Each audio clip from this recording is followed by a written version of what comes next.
Siempre no sé.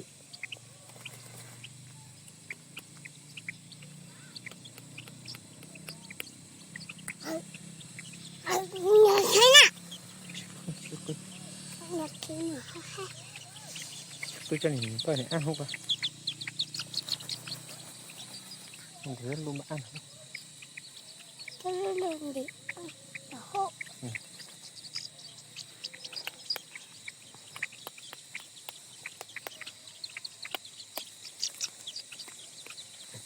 Nó cho chút.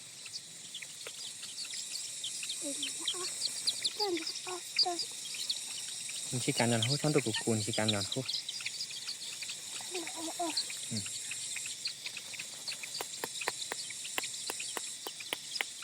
Thở cho họ nhé. Nhân này có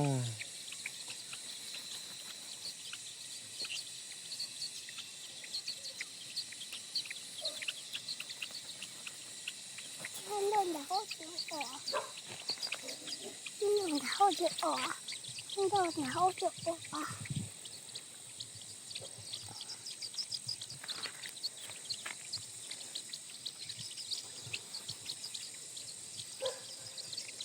Đó.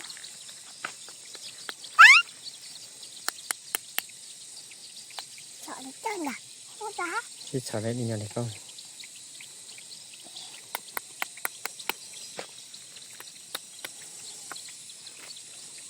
Thở cho bể he. Cho bể he. Không. Cường. Cậu chi? Ngoan non. Cậu nhận được cái gì à? Cậu bên nhà. Nhà. Cậu cho nhuận nông làm bố cho nhuận nông. Bố cho. Cậu yêu à? Dúa. Cậu yêu chết rồi. Dúa dúa. Đi chơi rồi. Chọn cho đây. Cho.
Nuôi từ nhỏ này là lớn lên là chơi mới sướng nhé mọi người nhé.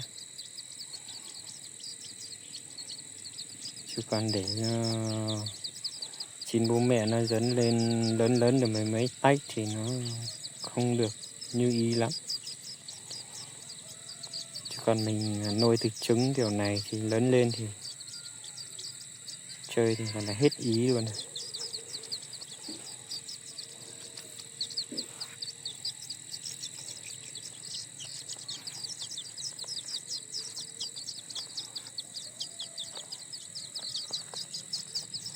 Giờ nó không thiếu chim bố mẹ nữa nhé. Mình để chim bố mẹ đây nó không theo đâu, nó toàn theo mình hết. Mình dẫn từ nhỏ thì nó không theo chim bố mẹ.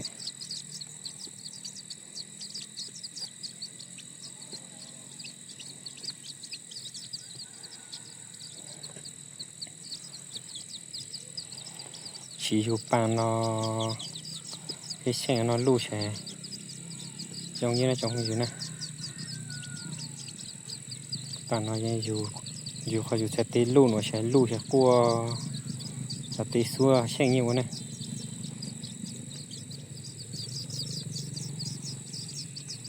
cho tê một chỗ cho là xì con lù mà tay chân giang nó mà đợt nó sẽ như chỉ bùn là xì này lù cho con lù dù lù nó sẽ cua nhiều này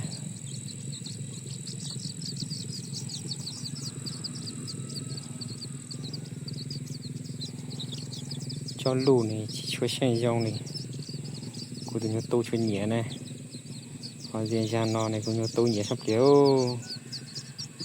của tụi nó tụi mày máy giang cả và chỉ cho này nữa là tụi nó này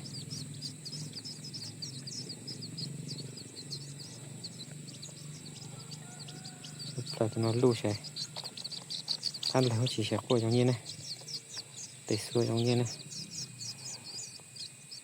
và nó dành chuột lá này tụi lấy là la cửa đánh đủ hay lặp lùng này nó lặp lùng số rồi đây này nó sẽ nói trong gì này là cho mình chỉ nó chỉ để dùng nồi xài lu xài cô giống như là bà nào này cho con lu xài cô giống như này để xua hà hay là chỉ tụi phụ này từ trong con lu chỉ xài cô giống như này nó sẽ trong cái gì này chỉ mấy con được trong video này